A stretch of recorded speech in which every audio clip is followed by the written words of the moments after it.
누가복음 4장 31절로 37절 말씀입니다. 누가복음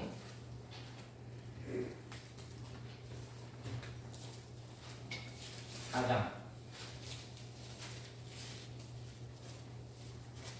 31절로 37절 다 같이 한 목소리 합독하시면서 그래서 정신을 바짝 차려서 한번 읽어보시겠습니다. 도시 하나 어떤 일이 일어나는지 읽어보도록 하겠습니다. 시작. 예수께서 갈릴리의 가버나움 동네로 내려가셔서 안식일에 사람들을 가르치셨다. 그런데 사람들은 그의 가르침에 놀랐으니 그의 말씀이 권위가 있었기 때문이다. 그때 그 회당에 악한 귀신의 영이 들린 사람이 하나 있었는데 그가 큰 소리로 이렇게 외쳤다. 아, 나사렛 예수님, 왜 우리를 안서하십니까? 우리를 없애려고 오셨습니까? 나는 당신이 누구인지 압니다. 하나님께서 보내신 거룩한 분입니다. 예수께서 그를 부디서 말씀하셨다. 입을 닥치고 그 사람에게서 나가라. 그러자 귀신이 그를 사람들 한가운데다가 쓰러뜨려 놓고 그에게서 떠나갔는데 그에게 상처를 입히지 않았다. 사람들이 모두 놀라서 서로 말했다. 이 말이 대체 무엇이냐? 그가 권위와 능력을 가지고 악한 귀신들에게 명하니 그들이 떠나갔느냐? 그리하여 예수의 소문이 그 근처 모든 곳에 퍼졌다. 아멘. 설교 제목을 늘 적을 때마다 제목이 조금 못마땅하다라는 생각이 드는데 이해해 주시고요. 이제 준비를 좀 많이 하면 제목도 내용도 잘 낼 수 있도록 그렇게 하도록 하겠습니다. 갑자기 오늘 저는 주일학교 설교는 생각을 안 했는데 전도사님 설교하라고 해가지고 어떤 내용들 중에 사실 오늘 준비한 내용인데 아이들한테 했습니다. 여러분은 귀신이 있다고 생각하십니까? 네. 귀신이 없다고 생각합니다. 귀신이 없다 한번 드시고 귀신이 있다고 생각하는 분 내리세요. 손 안 넘으면 손 들어보세요. 네, 좋습니다. 자, 귀신이 있는 걸 우리는 잘 아는 것 중에 하나가 제사를 드리잖아요. 제사 안 드리는 분 거의 없을 거예요. 제사 드리는 건 다 봤죠. 음식 차리고 절하고 또 좀 거하게 하는데 보면 지방을 써서 유세차 뭐 해가면서 이런 것까지 하면서 하는 걸 봤어요. 저는 제사에 대한 기억은 제사밥이 맛있어요. 내가 고팠기 때문에 제사밥이 맛있습니다. 어린아이가 제사가 다 될 때까지 기다리는 것은 참으로 어려웠습니다. 막 12시가 돼야 제사를 드리니까 어느 날은 그 기다리다가 돌아와서 잤는데 안 깨우면 이게 문제가 되잖아요. 우리 경상도 말 문해깔이라 그러는데 문해깔이도 하나씩 뜯어주고 이렇게 하는데 그 제사를 왜 드립니까? 죽은 조상이 오잖아요. 그러니까 밥도 넣고 숟가락도 뺐다 끼고 젓가락도 얹었다 뺐다 하고 국도 뭐 하고 이렇게 하잖아요. 그죠? 그리고 그분 제사를 드리니까 그분을 따라온 친구들이 있을 거 아니에요. 그래서 이것도 띄고 저것도 좀 떼어가지고 그릇에 담아서 저기 어디 삽작거리라 그러니까 뭐라 그래요 여기 삽작거리라 그래요. 그러지 말고 여기 다른 말을 표준말로 뭐라 그래요? 문 앞에 거기 갖다 붙잖아요. 예. 푸닥거리는 좀 아니고요. 어쨌거나 갖다 붙는다 그 말이죠. 그 귀신을 어떻게 합니까? 예, 귀신을 생각을 하는 거죠. 그리고 우리 누님이 저는 막내인데 오남매 중에 막내인데 큰 누님이 산소에 가면 할아버지, 할머니, 아버지, 어머니 그러면서 우리 동생들 좀 잘 봐주이소 이런단 말이에요. 그거는 귀신을 이제 믿는 거죠. 그렇죠? 이 우리나라의 귀신이란 말이죠. 그 다음에 이제 산소 같은 데 가면 산소에 뭐 유령이 나타날 것 같잖아요. 그죠? 공동묘지 잘 안 가지 않습니까? 더더구나 이게 파헤쳐지거나 이러면 또 폐가가 있고 이런 부분이 있을 수 있잖아요. 그러나 성경이 말하는 귀신은 그거하고 사실 관계가 없습니다. 우리는 사람이 죽어서 귀신이 되지만 성경이 말하는 귀신은 그렇지 않아요. 성경이 말하는 귀신은 타락한 천사입니다. 타락한 천사를 그 우두머리를 사탄이라고 그러고 그 쫄개들을 귀신이라고 해요. 마귀라고 해요. 거기에 대한 부분이 많이 있지만 그러니까 귀신은 있다 없다? 귀신은 있다 없다? 그것도 없다예요. 우리가 생각하는 우리 사회에 얘기하는 사람이 죽어서 있는 귀신은 없어요. 성경적으로 볼 때는 그거 무서워할 필요가 없어요. 근데 진짜 귀신은 있어요 없어요? 있어요. 그 귀신은 타락한 천사예요. 어떻게 타락했느냐? 하나님처럼 높아지려고 했어요. 하나님하고 맞먹으려고 했어요. 그러다가 타락했는데 타락하고 타락해서 나중엔 더러운 귀신이에요. 그냥 귀신도 아니고 더러운 귀신이라고 해요. 그러니까 그 귀신이 지금도 힘을 써요 못 써요? 힘을 씁니다. 오늘 회당에 보니까 귀신이 있었어요 없었어요? 회당에 귀신이 뭐라 그래요? 예수님 나와 그래요. 그러세요. 죄송한데 이 말은 무슨 말이냐면 요즘 시체말 아이씨 꼭 그 표현이에요. 부정적인 감탄사예요. 정말 재수 없는 거야. 누구 입장에서? 마귀 입장에서. 그래서 그런 감탄사가 요즘 아이들이 부모가 얘기할 때 아이씨 이런 똑같은 내용이다 그 말이에요.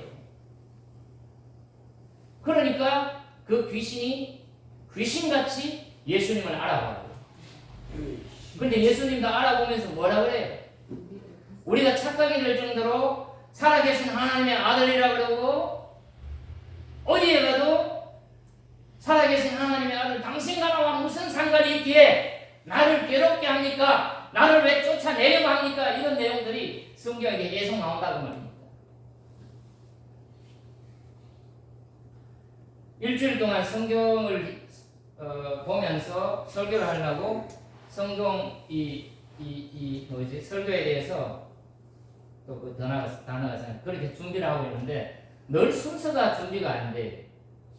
그래서 전사님이 설교 제목 주세요 그러면 이렇게 그냥 보내고 이러다 보니까 다음부터는 이제 그게 잘 정착될 수 있도록 설교의 이 순서와 이것이 잘 매끄럽게 진행될 수 있도록 여러분 기도해 주시고 생각은 많이 하고 있습니다. 그런데 이런 설교를 할 때마다 그 주에는 반드시 이 내용이 꽉 들어차 있는 거예요. 지금 마귀는 우리를 건드릴까요? 안 건드릴까요? 건드립니다. 마귀가 나를 건드릴 수 있을까요? 없을까요? 잘 생각해 보세요. 마귀가 나를 건드릴 수 있는지 없는지. 마귀는 우리를 언제든지 건드릴 수 있습니다. 예수님의 수제자 베드로가 세상 사람들이 나를 누구라 하냐고 그랬더니 어떤 사람은 선지자라고 그러고요. 어떤 사람은 세례요한이 죽었다가 살아났다고 그러고요. 예수님에 대한 평가가 여러 가지로 나와요. 그때 예수님이 길을 가다가 얘기를 하다가 딱 돌아보면서 그럼 너희들은 나를 누구라 하냐 그랬더니 항상 누가 먼저 대답합니까? 대답 안 할 때도 베드로가 먼저 나와가지고 주는 그리스도시요 살아계신 하나님의 아들입니다 그랬더니 예수님이 얼마나 칭찬한지 몰라요. 예수님 기분이 그때처럼 좋았던 적이 거의 없어요. 그럴 정도로 예수님이 좋아하신다고 말이에요. 그런데 그 다음에 내가 이제 십자가에 달려가지고 예루살렘에 올라가서 고난을 받고 핍박을 받고 십자가에 달린다 그랬더니 예수님 절대로 그럴 수 없습니다. 내가 막아서라도 내가 대신 어떻게든 막을 테니까 그런 해소리는 그만하세요 이런단 말이죠. 그때 예수님 뭐라 그럽니까? 베드로가 어떤 사람이에요? 수제자 아닙니까? 제자들 중에 제자들이에요. 만약에 예수님이 제가 이렇게 있는데 나보고 사탄 안 물러가라 그러면 제가 기분이 좋겠습니까? 안 좋겠습니까? 안 좋죠. 얼마 전까지에도 그렇게 칭찬하던 베드로에게도 그 어느 속에 뭔가가 있어서 예수님 뭐라 그래요? 사탄아 물러가라 그러잖아요. 그러면 제가 일주일 동안 이렇게 살아보니까 살아있는 지옥들이 너무 많아요. 너무너무 비밀스럽고 이게 프라이드에 해당이 되고 인격 침해가 될까봐 얘기를 못하는데 한두 가정이 아니에요. 부모와 자식 간에, 부부 간에, 친구 간에 얼마나 많은 갈등과 이 지옥이 있는지 몰라요. 그런데 그분들하고 이렇게 대화하면서 그렇게 저주를 하고 힘들어하고 이 부정적이고 아이고 그냥 섬에 있는 거기에 찾아가서 신방을 하는데 감사해야 돼요. 시키는 거예요. 한번 해볼까요? 감사는 기적을 만든다. 그렇게 시키는 거예요. 지금 입에서 계속 감사가 안 나와. 아무것도 안 나와. 저주밖에 안 나와. 심지어는 부모 자식 간에 그냥 위로를 해줘도 모자라는데 얘기를 안 하는데 다 보이는 거예요. 진짜 다 보이는 거예요. 깜짝 놀라요. 오밤중에 전화가 옵니다. 통곡을 해요. 목사님 너무 힘들어. 엄마가 너무 미워요.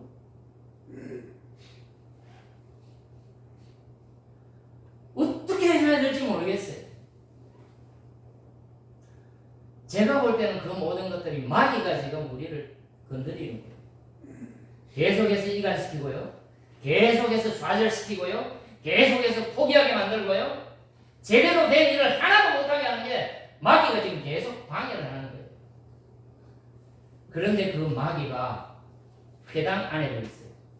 제가 볼 때는 회당은 교회보다 덜 성스럽지 않아요. 교회보다 더 성스러우면 더 성스럽지 교회보다 분위기가 낫지 않다 그 말이에요. 그런데 그 회당 속에 누가 있습니까? 귀신이 예수님이 있으니까 소리를 지르잖아요. 그럼 그 회당이 지금 어떻게 됐답니까? 회당이 오염되어 있잖아요. 마귀가 들끓고 예수님이 오기 전에는 그런 소리가 안 나는데 예수님이 오니까 마귀들이 쫄잖아요. 창세기 3장 15절 우리 잘 알잖아요. 뭐가 나와있죠? 창세기 3장 15절 이제는 알아야 됩니다. 아까 성경도 읽겠지만 창세기 3장 15절에 보면 원시복음이라는 게 나와요. 거기에 보면 뱀의 머리를 누가 밟아버립니까? 나중에 여자의 후손인 사실은 예수님이 뱀의 머리를 밟아버려요. 머리를 밟아버리면 뱀 잡아본 사람 알죠? 네. 한국 사람은 특히 뱀을 보면 잡아야 되는 사명이 있어요. 저도 그런 사람 중에 하나입니다. 뱀은 무조건 잡아야 돼요. 맞습니다. 근데 어디를 잡아야 돼요? 꼬리를 때려요? 머리를 때립니까?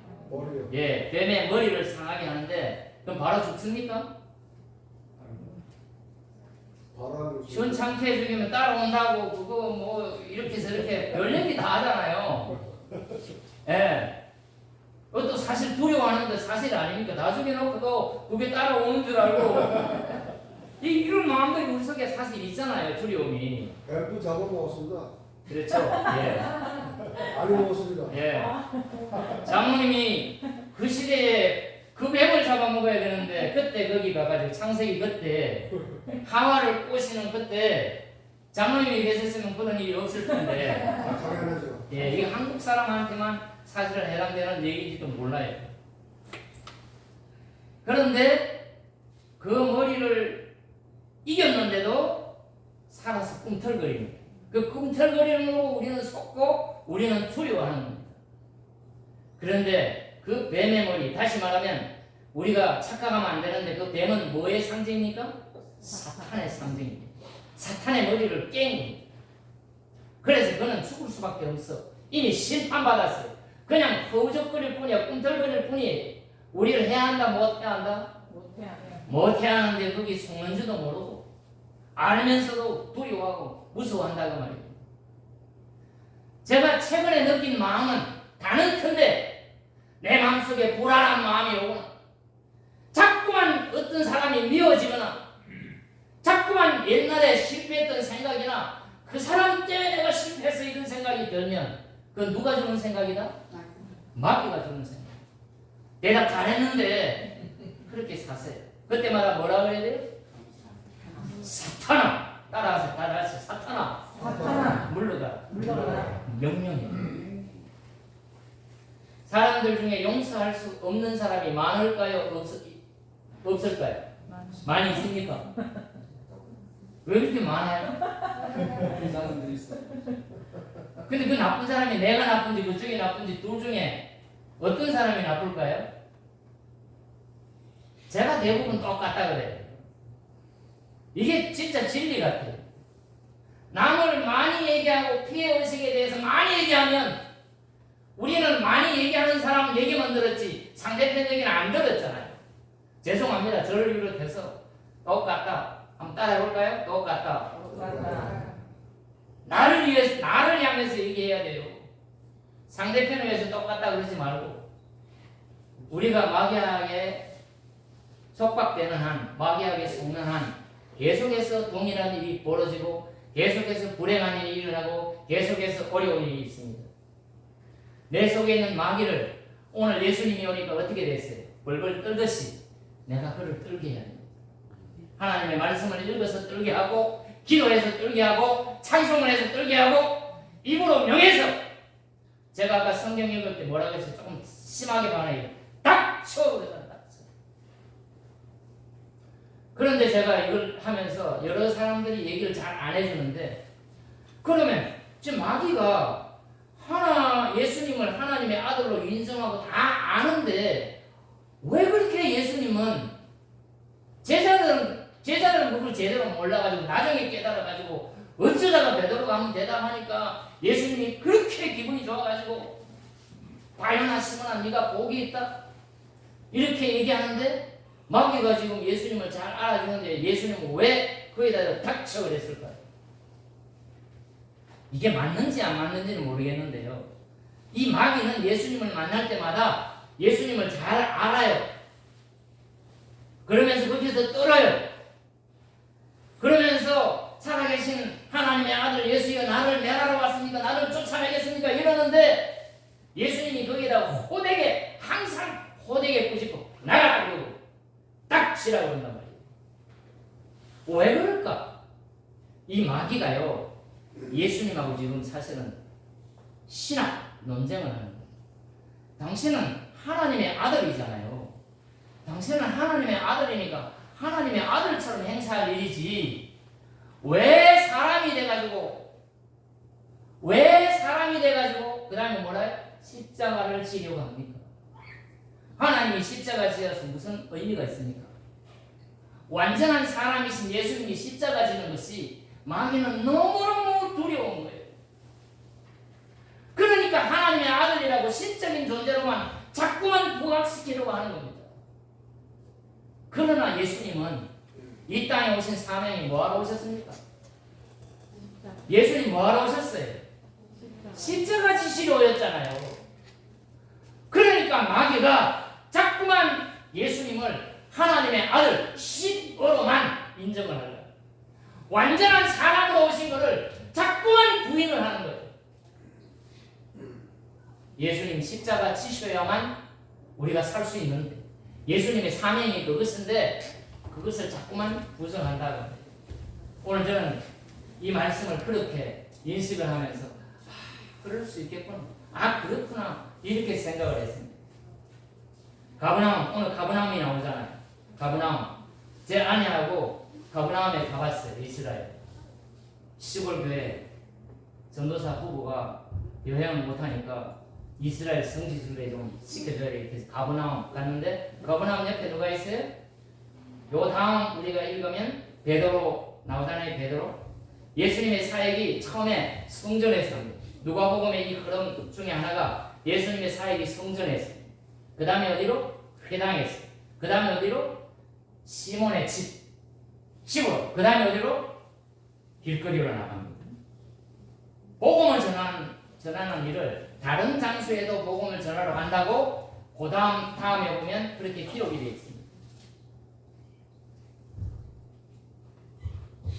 그 가버나움이라는 동네가 지금 성경에 나와 있는 그 지점, 지금 거기 가버나움에, 그 가버나움 동네 인근에 뭐가 있냐면 지금 매스컴에 떠들던 시리아 난민들 알아요? 몰라요? 시리아 난민들이 고통 속에 있는데, 특별히 시리아 난민 중에 가장 참혹한 동네가 지금 성경에 나오는 그 가버나움이라는 그 동네가 시리아 난민들인데, 그거를 몇 년 전에 영화로 만들었는데 인터넷 검색하다가 가버나움 하니까 가버나움 영화가 있어요. 그게 잠깐 봤어요. 거기에 나오는 12살 된 아이, 영화 주인공이 실제 인물인데 자인이라는 아이, 자인. 12살이에요. 그래서 제가 너무 급해가지고 요즘 11살이면 초경을 한대요. 아이, 여자아이들. 그 12살 된 아이는 이게 지금 초등학교 몇 학년 12살이면 5학년.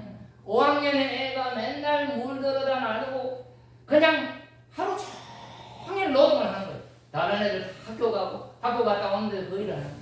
특히 그 동네에 이 자인이라는 아이가, 그런데 이 아이는 부모가 애를 낳고 출생신고를 안 했어요. 출생신고를 안 하는 12살 애가 왜 하느냐면 여기 가서 고통당하고 저기서 같은 거 좌우지간에 너무너무 어려운 일들이 많이 일어나는데 얘가 스위스로 갈 수 있는 기회가 있는데 출생신고 뭐가 있어야 돼. 이게 없는 거예요. 그래서 집에서 나왔는데 지옥 같은 집에 들어가가지고 출생신고에 대해서 병원에 뭐 있나요? 요즘 뭐 있어요? 그거 하나 달라고 아빠한테 얘기했는데 아빠 엄마한테 얘기하니까 출생신고를 안 한 거예요. 그래서 이 아이가 12살짜리가 칼을 들고 나가가지고 자기 여동생은 11살인데 엄마 아빠가 생필품 몇 가지 구하려고 강제로 시집을 보낸 거예요. 싫어합니다. 싫어. 오래된 것도 아니고 지금 있는 실화예요. 3, 4년 전에 있었던 일이. 그 아이들이 모르니까 11살짜리가 뒤에를 보니까 피가 이렇게 나오니까 동생이 피가 나오니까 너 피가 왜 묻어있냐? 이 초경하는지도 모르고. 그런데 그 오빠가 1살 어린 그 여동생을 지키려고 하다가 결국은 못 지켜가지고 생필품 얼마 때문에 시집을 보내고 자기는 떠돌면서 또 기구한 삶을 살아가는 거예요. 그러다가 집에 와가지고 스위스로 이제 잠입을 하려고 하는데 출생 뭐가 있어야 되기 때문에 그게 없어서 출생의 근거를 달라니까 출생신고를 안 했다는 거예요.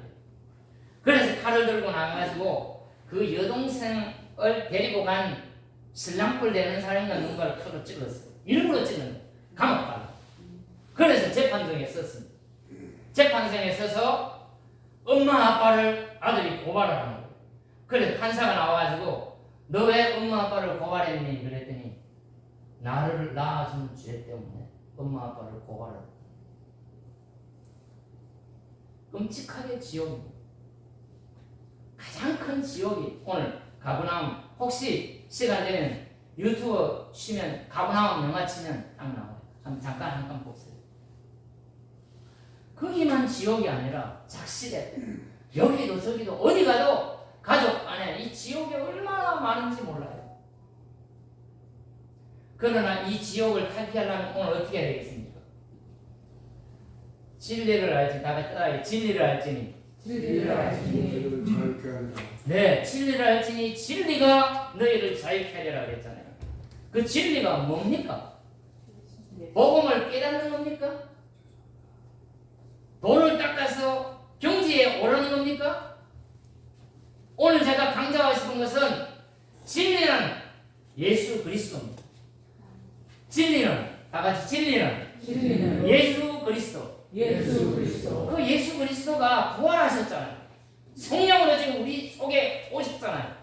그러니까 내 삶에 있는 고통과 또 경제 상황과 어떤 상황 속에서도 진리이신 예수님을 내 마음속에 품고 살아가자는 겁니다.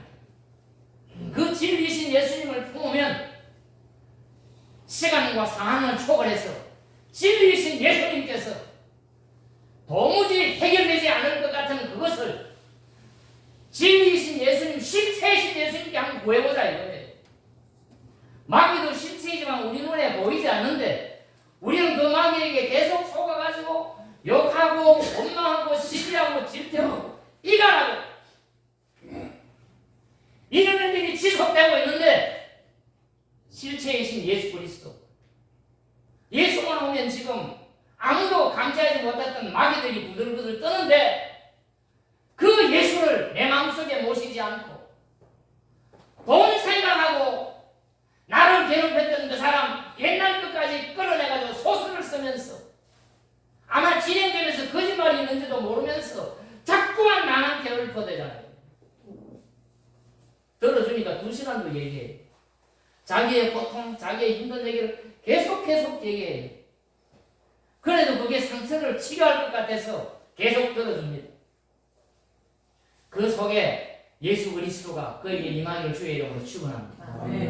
오늘 자식교회 우리 한 분 한 분 속에 실체이신 예수, 그분이 오셔야 내 한을 풀 수 있고 그분이 오셔야 난공불락같이 아무도 해결해 줄 수 없는 것들, 그것들을 예수님만이 해결할 수 있어요. 사업이 안 되고 몸이 안 풀리고 뭐가 문제가 있다고 생각되면 제발 곰곰이 생각하면서 주님께 좀 구해보세요. 왜 주님께 안 구합니까? 그렇지 않으면 교회는 거짓이고 기독교는 거짓이에요. 실제로 오늘 내 속에 계속 와서 괴롭히는 사람이 아니지 인물, 마귀가 있는데 그 마귀가 어쩌면 우리가 힘들면 힘들수록 나를 장악하고 나를 계속 활용하는 거죠. 그 마귀 대신에 누가 자리해야 되겠습니까? 예수 그리스도.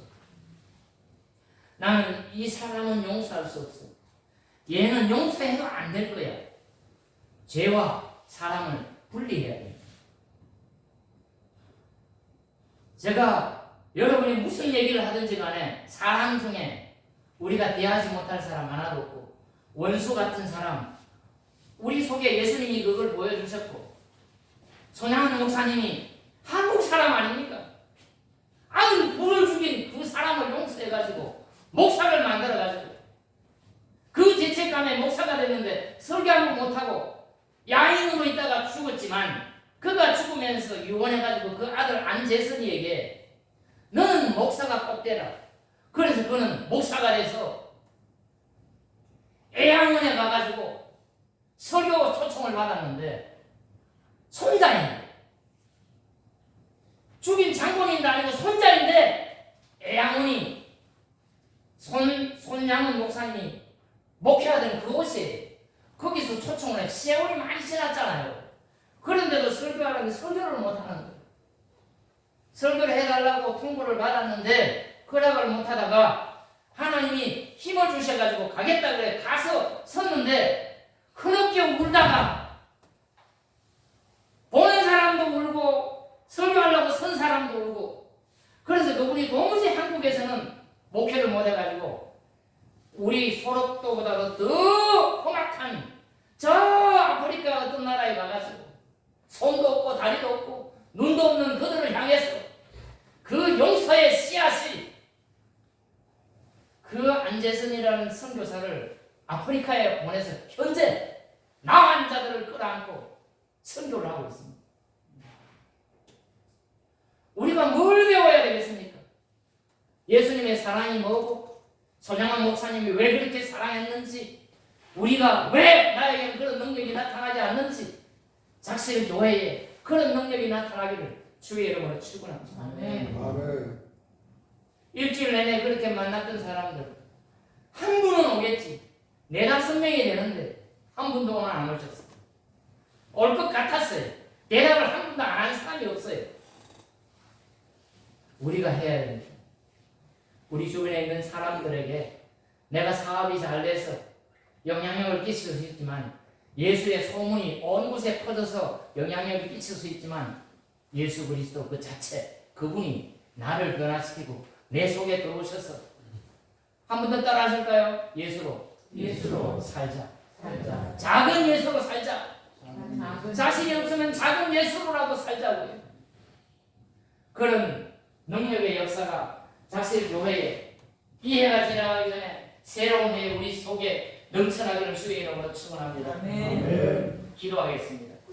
하나님 아버지, 지옥 같은 이 세상을 살아가는 사람이 얼마나 많은지, 전도를 하다 보면 마음이 답답하고 심장이 쿵쾅거리는 소용돌이 속에서 살았습니다. 주님, 마귀에게 속아서 이간하고 마귀에게 속아서 저주하고 마귀에게 속아서 욕하는 그 세상에서 우리 작실교회들이 어떻게 살아가야 되겠습니까? 성령 하나님 아버지 도와주시옵소서. 내 속에 예수로 충만하게, 예수로만 충만하게 하나님 도와주시기를 간절히 바라고 소원합니다. 그래서 죽어가는 영혼들을 살려내는 작실교회 한 분 한 분이 될 수 있도록, 그리고 내 속의 모든 문제들을 세상이 해결할 수 없고 친척이 해결할 수 없고 돈이 많은 사람이 도와줬으면 좋겠는데 도와주지 못하는 그 실체를 예수를 끌어안을 때 눈 녹듯이 해결되는 역사가 작실교회 날마다 일어나게 도와주시옵소서. 예수님의 이름으로 기도하옵나이다. 아멘.